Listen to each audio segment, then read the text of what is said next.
pemirsa, apa kabar Anda hari ini? Senang sekali saya Arlis tadi kembali hadir menemani Anda dalam AI News Siang. Selain 3 berita utama tadi, AI News Siang juga akan menyuguhkan beragam informasi penting lainnya. Dan AI News Siang kali ini kami awali dari kasus kecelakaan di Tol Ciawi, Jawa Barat. Polisi menegaskan bahwa korban kecelakaan di gerbang Tol Ciawi Bogor berjumlah 19 orang. 8 orang meninggal dan 11 orang luka-luka dirawat di RSUD Ciawi. Kecelakaan gerbang Tol Ciawi, remblong. Duh, banyak. Nggak tahu korbannya ada berapa. Gerbang Tol Ciawi kecelakaan barusan. Parah. Gerbang Tol Ciawi kecelakaan. Truk remblong. Nggak tahu korbannya ada berapa.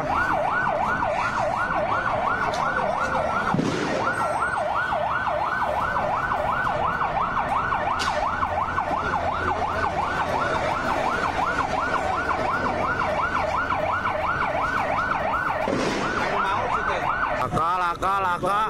Kalau jago lagi laka. Aqua. Aduh. Remblong. Itu untuk jago rawi. Ini kebakaran nih. Sampai copot ya. Ini kan kalau jago rawi.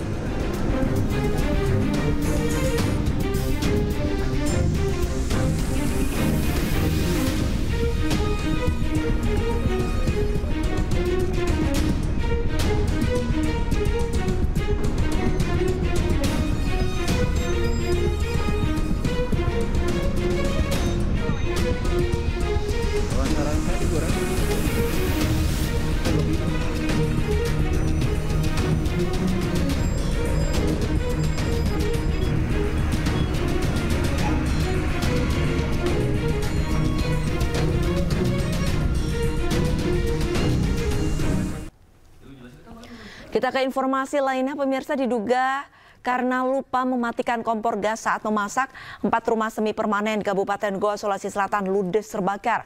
Seorang warga mengalami luka bakar saat berusaha menyelamatkan uang tabungannya sebesar 40 juta rupiah.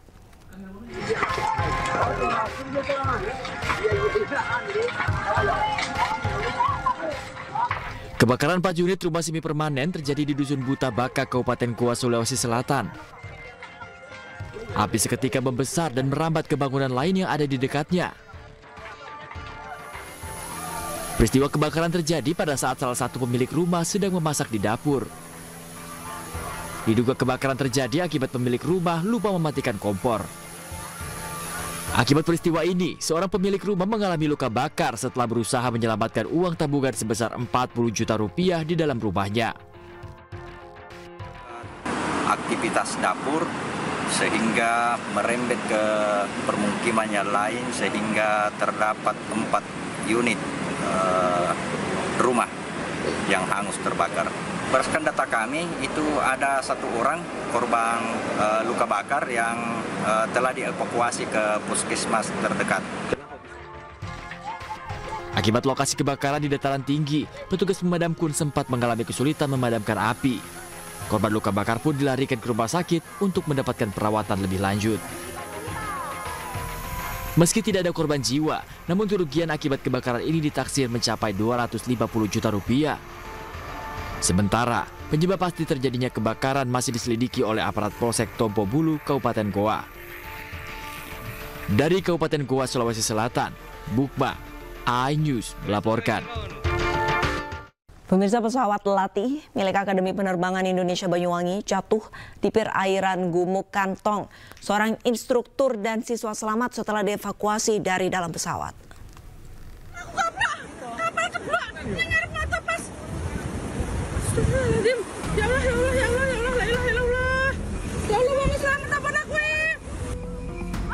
Kepanikan melanda warga saat sebuah pesawat latih Cessna 172 Skyhawk SP jatuh di perairan Gumuk Kantong, Muncar, Banyuwangi, Jawa Timur, Selasa siang. 2 orang yang merupakan instruktur dan siswa berusaha keluar dari pesawat milik Akademi Penerbangan Indonesia atau API Banyuwangi tersebut. Warga berusaha mengevakuasi kedua korban dari pesawat yang terbalik. Beruntung keduanya berhasil dievakuasi dalam kondisi selamat. Pesawat lepas landas dari markas API pada Senin siang untuk latihan terbang. Namun pesawat diduga mati mesin di ketinggian 80 meter hingga akhirnya jatuh ke laut. Menukik atau landai atau seperti apa? Seperti ini. Ya agak terlalu menukik sih, landai, habis itu jatuh ke laut, baru terbalik. Dari pantai ke tengah laut itu berapa jaraknya? Sekitar mungkin 50 meter. Komite Nasional Keselamatan Transportasi atau KNKT akan turun tangan untuk menyelidiki penyebab pasti kecelakaan. Dari Banyuwangi, Jawa Timur, Eris Utomo, iNews melaporkan. Diduga mengemudi dalam kondisi mengantuk, satu mobil menabrak 6 sepeda motor dan pedagang minuman di kawasan Taman Anggrek Grogol, Petamburan, Jakarta Barat, Rabu dini hari. Satu orang terluka karena kejadian ini.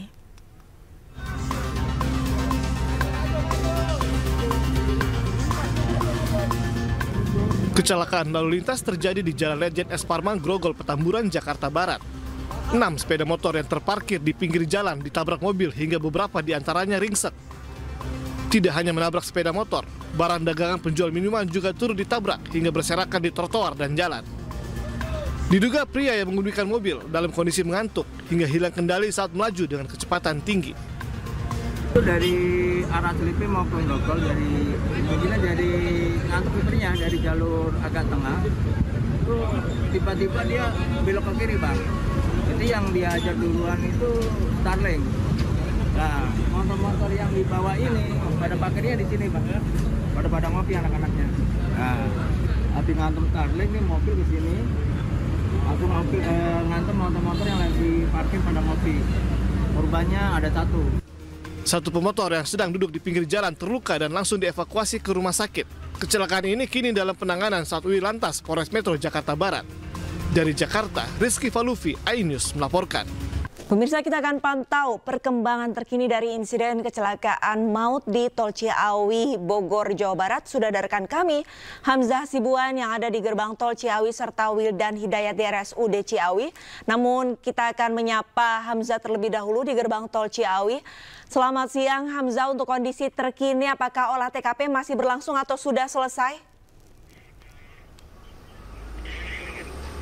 Ya, selamat siang Arlista dan juga pemirsa. Saat ini kondisi di gerbang tol Ciawi 2 mengarah ke Jakarta ini masih memasuki proses olah TKP. Pihak petugas kepolisian dibantu Jasa Marga ini juga masih terus melakukan proses olah TKP. Di belakang saya bisa dilihat Arlista dan juga pemirsa bahwa pihak petugas kepolisian sudah memberikan tanda menggunakan cat semprot di jalanan yang diduga menjadi titik awal untuk kasus kecelakaan di gerbang tol Ciawi 2. Di sini bisa dilihat juga ada tulisan salah satu jenis minibus dan kemudian bisa kami gambarkan ini sampai jauh ke sana. Pihak petugas kepolisian melakukan proses pemberian tanda menggunakan cat semprot di salah satu gerbang di gerbang tol Ciawi 2. Kemudian ini merupakan dampak kerusakan yang diakibatkan dari kecelakaan. Arlista dan juga pemirsa bisa dilihat bahwa salah satu beton yang ada di gerbang tol Ciawi 2 ini rusak parah. Hal ini diduga karena mobil truk yang membawa galon air ini mengalami remblong. Namun pihak kepolisian ini masih belum memastikan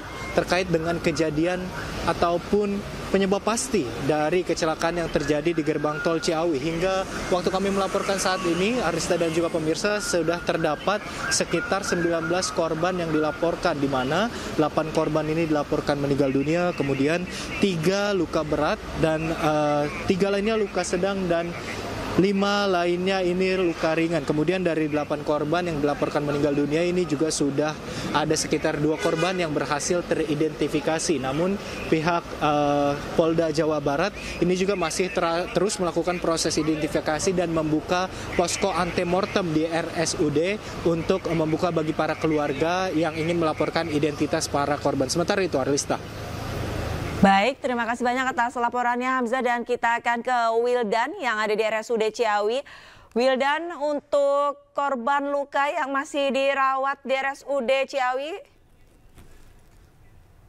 Ya, baik Arlista dan juga pemirsa, pada siang hari ini di Ciawi ini masih tersisa sekitar 6 orang pasien yang korban dari laka lantas di Ciawi pada Rabu dini hari tadi.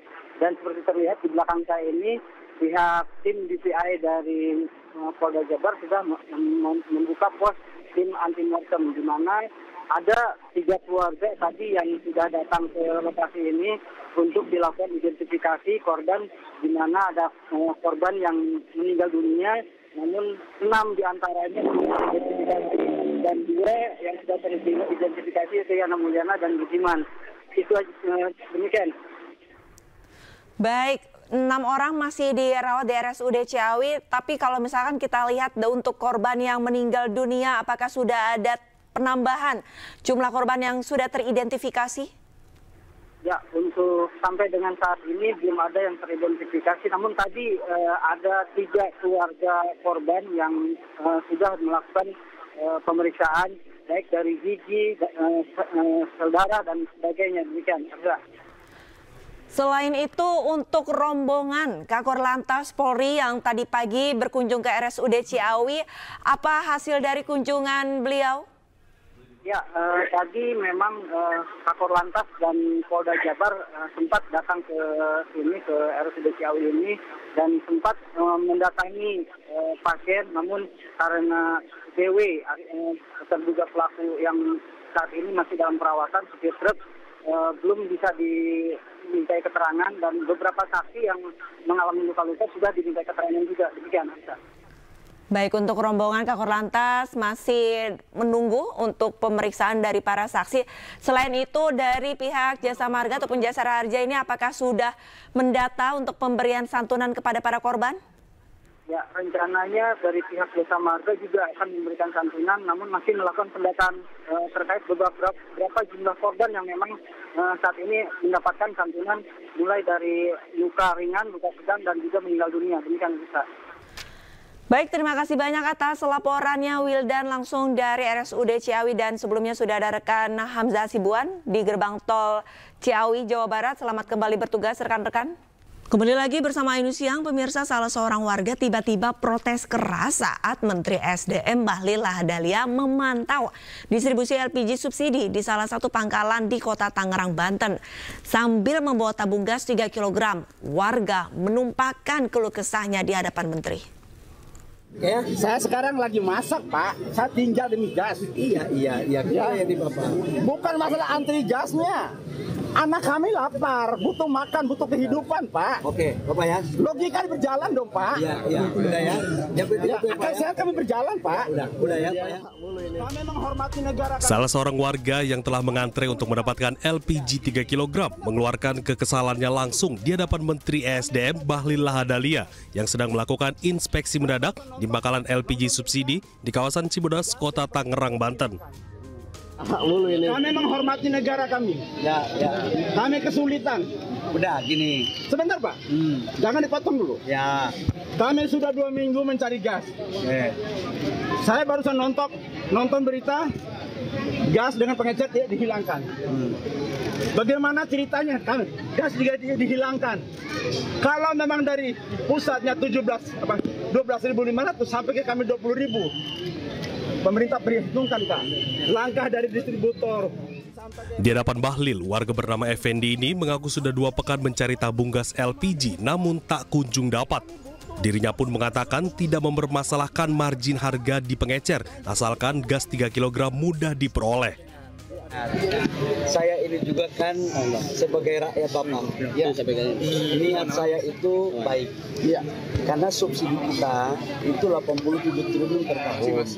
Tujuannya untuk masyarakat belinya tidak boleh lebih dari harga 19.000 atau 20.000. Betul, saya mengerti. Tapi yang terjadi adalah sebagian kita punya gas ini dipakai untuk oplosan, betul, ke industri. Betul.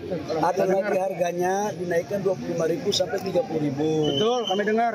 Nah, karena itu pemerintah berkewajiban untuk memastikan semua subsidi bisa tepat sasaran.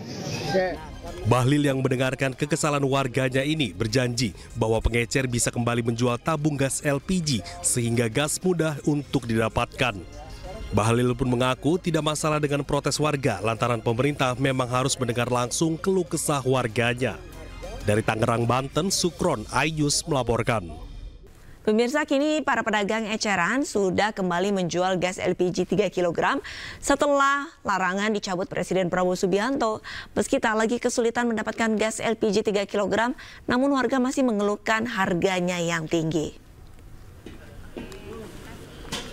Sejumlah warga sudah dapat kembali membeli gas LPG 3 kg di pedagang eceran Sub Pangkalan di kawasan Klender, Jakarta Timur. Pedagang eceran kembali mendapatkan stok LPG 3 kg setelah Presiden Prabowo mencabut larangan penjualan di pedagang eceran. Meskipun larangan sudah dicabut, namun para pembeli masih kesulitan mendapatkan gas. Mereka juga mengeluhkan harga yang dirasa masih relatif tinggi. Alhamdulillah, udah normal kembali. Untuk harga sekarang gimana, Pak? Masih jual seperti biasa, 20.000. Masih 20.000. Nah, masih ada kesulitan nggak sih Pak untuk pemasukan dari gas LPG 3 kg ini setelah Pak Prabowo sudah memperbolehkannya, Pak? Kan kebijakannya baru kemarin, tapi hari ini saya langsung ada barangnya. Langsung ada barangnya ya. Untuk pembeli masih aman kah atau makin ramai atau masih biasa-biasa aja, Pak? Untuk sementara karena masih langka, mungkin masih rame. Iya, aku kemarin muter-muter nyari asal ada, katanya ada yang suruh bawa KTP, katanya bawa kakak gitu. Aku nyampe muter ke gang-gang kecil, akhirnya dapet, ada yang dimahalin. Tadinya aku biasa beli 20, 25 kemarin. Tapi untung ada gitu, nggak apa-apa ya mahal tapi barangnya ada gitu ya. Nah, ini kalau nggak ada aku kemarin ambil-ambil nggak mau dagang. Nggak ada gas katanya, aku kan dagang gorengan. Jadinya ya untung nggak dikasih, oh ada gas, aku buru-buru lari biar bisa dagang lagi. Sampai sekarang masih ada ketentuan-ketentuan kayak kasih KTP dan sebagainya itu gimana? Masih ada? Nggak ada katanya. Aku nggak ini sih kakaknya kan kakak kampung ya, KTP kampung, jadinya takut nggak bisa. Jadinya aku nyuruh-nyuruh orang aja. Pemirsa, antrean panjang warga untuk mendapatkan tabung LPG 3 kg masih terjadi di sejumlah daerah. Meskipun pemerintah sudah memperbolehkan pengecer kembali berjualan, namun kini tabung gas melon sulit didapatkan.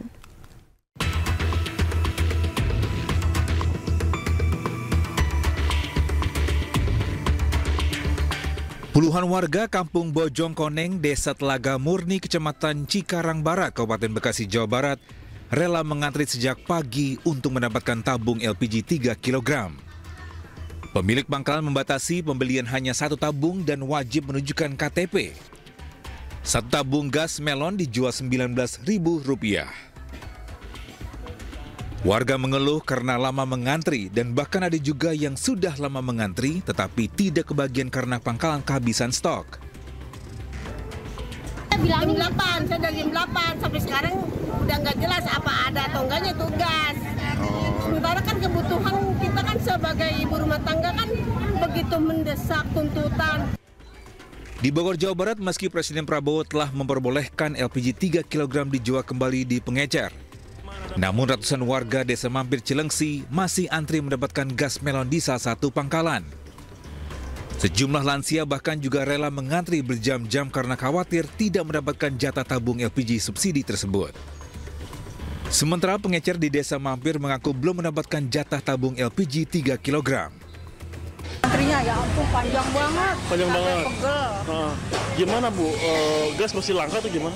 Ya langka. Langka. Emang di warung-warung sekarang masih belum ada? Nggak ada. Nggak ada sama sekali? Nggak ada. Sampai dari kemarin nggak ada. Sementara di Cimahi, Jawa Barat, ratusan warga di kawasan Padasuka kesulitan mendapatkan tabung LPG 3 kg meski sudah berkeliling ke sejumlah pengecer. Bu, mau beli gas, Bu? Ya. Tapi sekarang gimana, Bu? Nggak kebagian, Bu? Nggak kebagian? Bu, udah berapa lama, Bu? Kelangkaan gas, Bu? 2 harian. 2 harian ya, Bu ya? Sekarang berarti ini mau nyari lagi? Mau nyari. Dengan Kelangkaan tabung gas melon ini di Cimahi diperkirakan masih akan terjadi meski pemerintah kembali memperbolehkan pengecer berjualan karena permintaan masyarakat yang meningkat. Tim Liputan iNews melaporkan. Sementara itu pemirsa, apakah masih ada antrean tabung gas melon hari ini setelah Presiden Prabowo turun tangan untuk memerintahkan pengecer kembali menjual tabung gas 3 kg? Sudah ada rekan kami Iyung Rizky di Depok dan Nunung Purnomo dari Pondok Aren, Tangerang Selatan. Namun kita terlebih dahulu ke Depok, Jawa Barat. Ada Iyung Rizky. Selamat siang, Iyung. Apakah gas 3 kg ini sudah mulai didistribusikan ke pengecer, Iyung?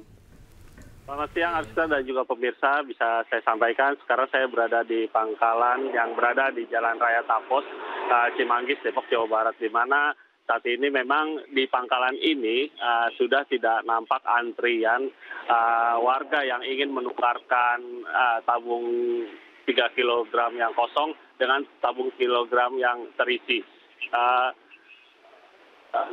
Pasokan dari agen pun cukup banyak hari ini, ada 110 dan baru saja di beberapa diantarkan kembali ke pangkalan-pangkalan lainnya.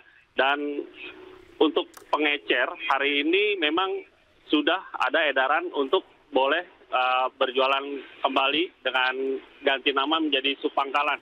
Namun untuk pengecer masih dibatasi 50%, hanya 50% dari pasokan awal. Misalnya dia pengecer hanya punya 10, namun hanya baru 5 yang diperbolehkan. Seperti itu, Arista. Baik, terima kasih banyak, Iyung. Dan sekarang kita akan ke Nunung Purnomo di Pondok Aren, Tangerang Selatan. Nunung, apakah di Tangerang ini untuk gas 3 kg sendiri sudah mulai didistribusikan ke pengecer, Nunung? Ya, Arista, hingga Rabu siang ini distribusi sudah 3 kg di tingkat pengecer atau warung kelontong itu belum tersedia, di mana para warga harus mengantri kembali di tingkat pangkalan gas resmi yang ada di sejumlah titik di Tangerang Selatan, di mana pada pagi tadi warga pun mengantri sejak pagi, dan ketika toko atau pangkalan gas ini dibuka langsung habis dalam waktu 30 menit saja. Begitu, Alisa. Baik, berarti hingga saat ini di kawasan Pondok Aren warga masih harus ke pangkalan untuk mendapatkan tabung gas 3 kg. Apa yang menjadi kendala untuk pendistribusian tabung ke pengecer-pengecer, Nunung? Ya, tadi saya sempat berbincang dengan salah satu pegawai yang ada di pangkalan gas ini. Dirinya mengatakan bila hari kemarin agen besar mendistribusikan sekitar 200 tabung gas. Namun saat ini atau tadi pagi hanya mendistribusikan sekitar 100 tabung gas saja. Begitu, Alisa. Baik, terima kasih banyak atas laporannya, Nunung. Ada pembatasan untuk pendistribusian tabung gas di Pondok Aren, dan sebelumnya sudah ada rekan Iyung Rizky di Depok, Jawa Barat. Selamat kembali bertugas, rekan-rekan.